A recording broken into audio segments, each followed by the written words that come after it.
नमस्कार मित्रांनो. तुम्हाला एक मी कारण सांगणार आहे. ते असं की बरेच जे लहान शेतकरी असतात किंवा मोठे पण, बांधावर झाडं का राहू देत नाही, त्याचं पण तुम्हाला एक हे लाईव्ह उदाहरण देतो. आमच्या शेजारी पण अशा घटना झालेल्या आहेत, बघतोय शेतकऱ्यांना. तर हे जे बघू शकतात आपली जी खारू असते, ज्याला आपण खारुताई म्हणतो, तर ती ही अशी नळ्या कुरतडते. नळी पंक्चर झाली का तर बघा, हे वरती एक केळीचं झाड आहे बघा, इथं एक एक एक थेंबसुद्धा पाण्याचा पोचलेला नाही आहे.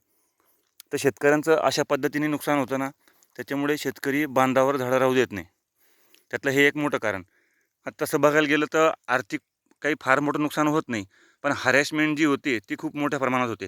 कारण की तुम्ही आज जर याला टेप गुंडाळला, याला टेप मारला, तर परत ते या जागेवर कुरतडणार किंवा दुसऱ्या कुठल्यातरी जागेवर कुरतडणार. आणि याच्यावर मी एक प्रयोग बी करून पाहिलेला आहे, की इथं आपण पाण्याचे भांडे ठेवलेले होते 2-3 वर्षापूर्वी. पण त्या प्राण्याचा स्वभाव नळी कुरतडायचा असतो. त्याच्यामुळे तो काही उपयोग झाला नाही त्याचा. त्याच्यामुळे तुम्ही कितीही टेप मारा, ते तुम्हाला नळ्या कुरतडणारच.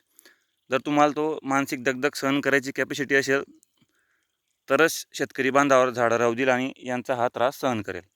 तर बघू शकता अशा पद्धतीने असे खूप सारे लिकेज प्रत्येक शेवटच्या निवडीला आहे. आणि इथं बघू शकता आमच्या बांधावर किती झाडं आहेत. इथं बघू शकता पावसाळ्यात ते अजून मोठ्या प्रमाणात वाढतील. तर हा एक त्रास आहे. पण त्याला काही आता ऑप्शन नाही आहे, सहन करतो आहे.